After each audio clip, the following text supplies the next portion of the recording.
मला आणत राहायचं. अरे त्याच्याजवळ काय चोरा चिलटांना बेमानांना हरामखोरांना पण राहता येतेच की रे. तुझ्यासारखी मोजकेच निघतात म्हणून आपलं काळजी नाही. अरे पण बाबा हा गळा त्यानं दिलाय ना.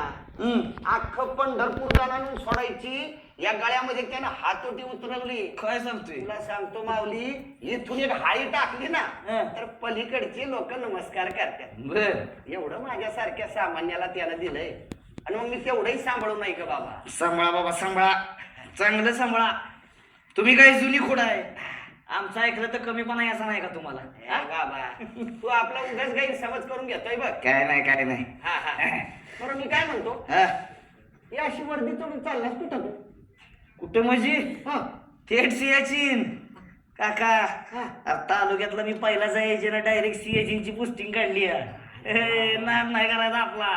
वा वा वा वा. पण म्हणजे या वर्षी आषाढीची वारी चुकणार म्हणायची तुझी.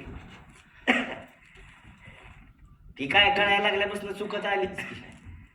कधी ठरवून तर कधी आपसुक. जाऊ दे, एकंदरीत चांगलंच झालं म्हणायचं. हे आजकालची तरुण पोरं लय बरोबरच बघता बघा. काय काय असं ना काका, पंढरपूर बदलणार लय, पहिल्यागत नाही राहिला आता. तुला काय वेगळं सांगायची गरज आहे म्हणा. थोडा पैसा खेळायला लागलाय थोडा. अरे पण बाबा आपण घरचे पडतो ना. आता एवढा भक्तीचा सागर लोटणार म्हणल्यावर आपलं घड्याळ थोडंफार बिघडणारच की. नाही असं नाही माऊली, पण 4-2 लोक येत्यात, विठुरायाचं दर्शन घेत्यात आणि जाताना आपल्याला बी 4-2 आशीर्वाद देऊन जात्यात की.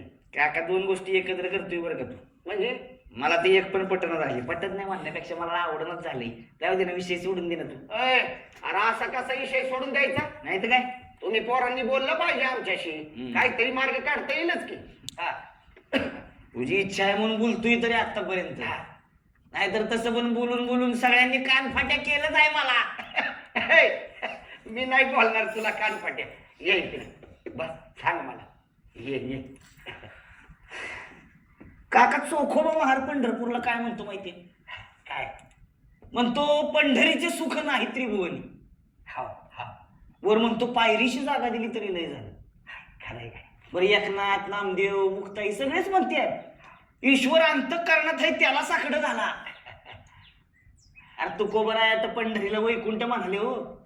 एवढी मोठी मोठी लोक मानणार आहे आपण. वारी करून जाताना पंढरपूरची अवस्था नाही बघत साधी. असं का बरं? अरे पण माणूस यातून काहीतरी उपाय काढू शकतोच की. हे सगळं त्यालाच निर्माण केलंय. अरे पण एका माणसानं नाही, सगळ्या माणसांनी. विठोबाला बघायला सगळे येणार, समाधानी सगळे होणार, त्रिभुवनातलं सुख सगळे अनुभवणार. आणि पंढरपुरातल्या लोकांनी काय करायचं? ह्या सुखी लोकांच्या घाणी काढायच्या. श्री तुकाराम गोलोबा आंबिले एवढ्यावर पारा आकाशाला भेगा पाडायला निघाले होते. कळलं का? अरे संप्रदायाची पहिली शिकवण आहे हो. सगळे सारखे समान, भेदाभेदा मंगळ. काय बोलतो तू? जाऊ दे.